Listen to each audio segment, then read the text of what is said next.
What conspiracy theory do you fully believe is true? Netflix marketing team releases memes about shows to give off the appearance that everyone is watching said show. Since people have fear of missing out, they watch the shows to understand the memes until everyone eventually does watch it. I swear Disney does this as well. There is always some meme campaign happening before a major Marvel drop. For many years people were considered crazy for saying the government is spying on everything you do online, then the leaks started. You sympathetic villain commented on a similar post years ago, and I saved his comment because I thought it made a lot of sense. See below for the comment. American public education is purposely declining to promote consumerism and make a more subservient population. For example, public schools used to teach home economics, woodshop or auto shop. By cutting the budget for these programs, you're going to end up with adults who don't know how to cook, so they spend all their money at restaurants. So they spend all their money on clothes. Have an understanding of how tools work and make small repairs, so they spend all their money on handymen or repairmen. Or take care of their cars, so they spend all their money at car dealerships or auto shops. Also getting ripped off because they are completely dependent on what the mechanic says instead of having their own pool of knowledge to draw from. Then you get to homework. We are teaching children and young adults it's okay to work all day at school, then do additional work at home. With so many companies changing to a salaried position, it's perpetuating that it's expected to do some work at home and to not get paid for it. After all, you did it your whole life with homework, so why should the workforce be any different? Edit. Thanks to everyone commenting. This is an incredible discussion and I loved reading what everyone has posted. Edit. It was brought to my attention that having the ability to sew in order to make small repairs and alterations to clothing, reattaching a button, donning a sock, closing a tear, etc., is more of a money saver than actually making your own clothes from scratch. Thank you for pointing this out, Yusufulofo. Jill Dando was taken out by a hitman as she was about to blow the Savile case wide open. Lots of people in high positions didn't want Savile pointing fingers while he was still alive. People who post on askreddit are BuzzFeed writers looking for content. That all of those souvenir shops on prominent shopping streets in London, England are money laundering fronts. You know, the ones with a massive floor space selling key rings and knockoff hoodies that say TikTok or something yet have no customers except young male staff sat about on their phones. How on earth would a not very busy shop survive in Europe's most expensive retail space other than that? Also factoring in a global pandemic and a massive reduction in international tourists who they are presumably aimed at, yet they show no signs of shutting down. They also all appear to be owned by the same person and stock the same merchandise. Too long didn't read Oxford Street souvenir shops are all money laundering premises. A few years ago a huge amount of soap shops started appearing in my city, fancy boutiques which sold luxury bars of soap. The staff were mainly people who didn't speak the language, and they hardly sold any products. A few months later some crime syndicate got busted and poof, all soap shops were gone. Edit clarified that it was in my city, not London. Huge investment banks and hedge funds effectively close out the retail investor from taking advantage of stock movements. Never mind, that has recently been proved to be true. The FBI murdered Fred Hampton. Someone paid off someone so there are no paprika flavor potato chips in Lithuania in all major supermarkets but one. 3 months ago you could find it anywhere, and it was like the 3rd or 4th most popular, I think. That the tobacco industry has driven the vape ban Zaka flavor bans across the country by promising more money to states.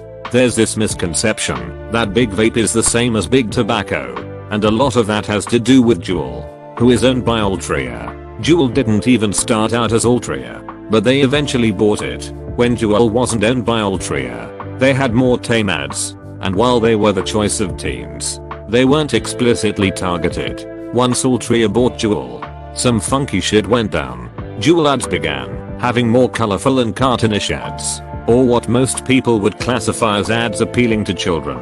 Every tobacco company has to do anti-smoking initiatives by law, and when Altria bought Juul, there were reports of reps doing those anti-smoking talks to teens, then advertising Juul when teachers looked away. The truth is owned by the tobacco companies. Anyone notice a difference between their old smoking ads and current vaping ads? Their old smoking ads were obnoxious as duck, which is actually a tactic they've used for a while. By making their anti-smoking sad obnoxious, fewer people would take them serious, causing less of a dent in their cigarette sales. Notice how most of the truth's anti-vape ads aren't obnoxious.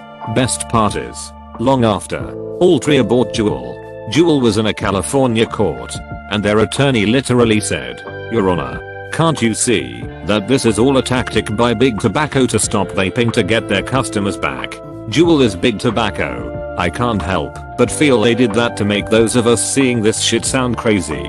In reality, many adult vapors actually use since many states have made it so only pods are sellable refillable tanks instead of pods. Most vapes you find in gas stations and pods found around are owned by tobacco companies.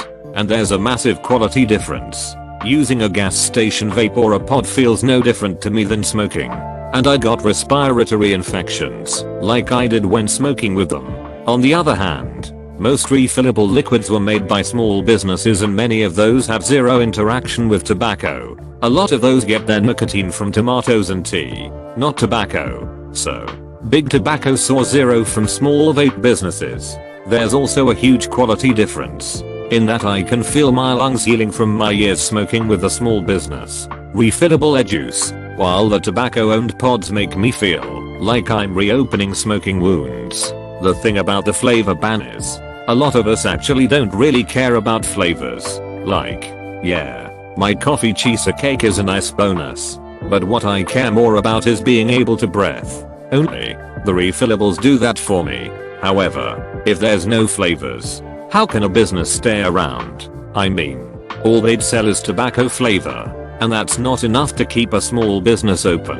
That's what's so ironic about the flavor bans. Everyone says it's to hurt Big Tobacco, but in reality it's just given them a monopoly again.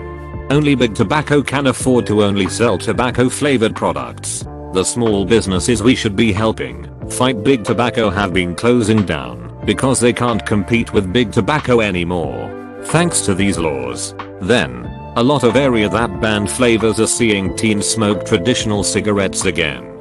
Real smoking amongst teens was non-existent. Many people point to the teen smoking rate going up around 2017. Well, the reason it appears to have gone up is because our smoking and vaping statistics were rolled into one. In reality, the same amount of teens have used nicotine products for a while now.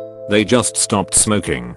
But now that vaping is going away because a flavor ban does effectively ban vaping, they're smoking again. It astounds me that the UK is pushing vaping as harm reduction alternative to smoking based on their own government funded studies. Yet our use, FDA and CDC are trusting tobacco funded studies that say vaping is equal or more harmful than smoking.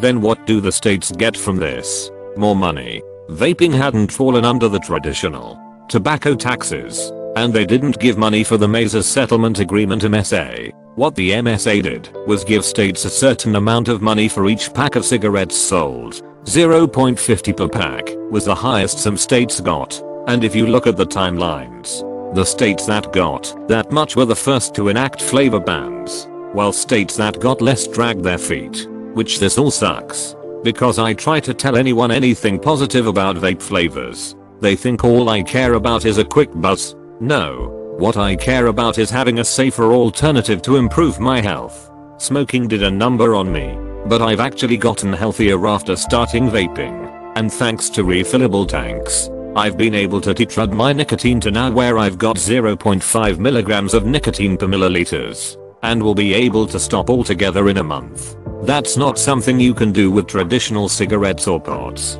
Then people will tell me propaganda that easily verifiably false from evidence-based studies or my own experience. I mean, I've actually told doctor that with the flavor bans, if all I can get are pods, a part of me feels like smoking again, since it won't make a difference and it's hilarious to see them go from vaping is worse than smoking to wait, no, smoking so much worse. You shouldn't switch back. Most of all, what I don't understand is, smoking and vaping is 21 in the use. Now, like alcohol, why does alcohol get to have flavors? But when vapes do, it's considered too appealing to kids. How is flavored alcohol also not too appealing to kids? If 21 is good enough to allow alcohol flavors, why isn't it for vaping? The fight against flavor bans isn't about some fleeting pleasure. It's about being able to make more choices with our health. But then it takes away money from states and big tobacco. That there are people rich enough to disappear. There must be some billionaires we've never heard of. I think the trend, where you show a picture of yourself now versus 10 years ago, was promoted, if not invented, by Facebook-owned social media companies, in order to train artificial intelligence to be able to recognize and analyze how faces age. That the art market is actually a huge money laundering scheme. I don't remember where I read this, but it said that kingpins and criminals will often buy paintings and sculptures for millions of dollars in order to make dirty money transactions legal. The Dom family meme was created as a PR stunt for the new Fast and Furious movie. When I was in high school, my friends and I came up with this conspiracy theory between us, that the theater kids are covering up for something because they act like a cult and talk about the theater teacher like he's their personal Jim Jones. 2 years after graduating, I find out he's been arrested for sexually molesting his female students, and was only found out because he thought he could trust this freshman new theater kid and started showing him all the naked pics he's taken with those girls. Kid turned around and reported him the next day. The other theater kids went on social media to defend their god anyway. Edit. Wow, it's so shitty to see how common this is. In case you're wondering, if it's your school, it's PHS, and as with Mr. Werner Gerard as a pedo in question, and yes, he's in jail. Jess's girl and Stas's mom are the same person. CSI television shows purposely overplay the forensic capabilities of various law enforcement departments to help project an image of total competence. I actually had a class at uni where we just watched CSI, and our lecturer would pause it every few minutes and ask us to find everything wrong in that scene, for example packing radioactive materials in plastic bags while wearing a hazmat suit, etc. Getting data from equipment that doesn't even do what they say it does, etc. I'm torn between the government being completely aware of extraterrestrial contact and that the government is purposely leading people to believe that there's an extraterrestrial cover-up in order to cover up advanced technology testing. The TrueCrypt organization was bullied bought off into suddenly ceasing operations to encourage other closed-source encryption alternatives with backdoors. If you follow InfoSec much and know the type of people the TrueCrypt devs were, the statements they released were very obviously meant as red flags to alert security experts that the TrueCrypt project had been compromised and no information from the project should be trusted anymore. It also happened in the midst of other groups being forced to add backdoors to their security products. There is a local pharmacy in my town and I have not seen anyone in it my whole life. I've lived here since I was 6 and I'm 22 now. I think money laundering, but not sure. My own local conspiracy theory. Edit. I tried to call and it's been closed for 2 months. Duck me. I gotta do more research, will report back.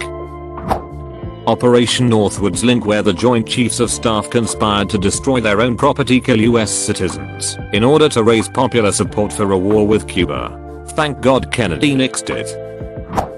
There was never a shortage of Krispy Kreme donuts. Kinley Link from Enron faked his own death so he can escape the US and not serve his time for the fraud he was convicted of. I believe he is alive and well, living off the 300 mm he stole from Enron. Edit. Changed earned to stole. Area 51 was a conspiracy theory started by the US government to lead the Soviet Union into falsely believing that the US had alien technology during the Cold War. I like to think it's a stealth plane testing range and that they use the UFO seeker to see if it's stealthy enough. That the Killer Clowns of 2016 was originally a promotion for it, but it got out of hand. Edit. For those of you who don't know what I mean, I'm taking about the movie It, with the clown that lives in the sewers. Edit. Wow. 12k upvotes. That's more than 5 upvotes. The AirPod meme when AirPods were released was a marketing gimmick by Apple to sell and promote AirPods. That Disney was confident that Clinton would win the 2016 election So they had already completed the animatronic for the Hall of Presidents. But then Trump won, so they sloppily altered the Clinton animatronic to look sort of like him. Edit link. Be the judge for yourself. OP is trying to get people taken out.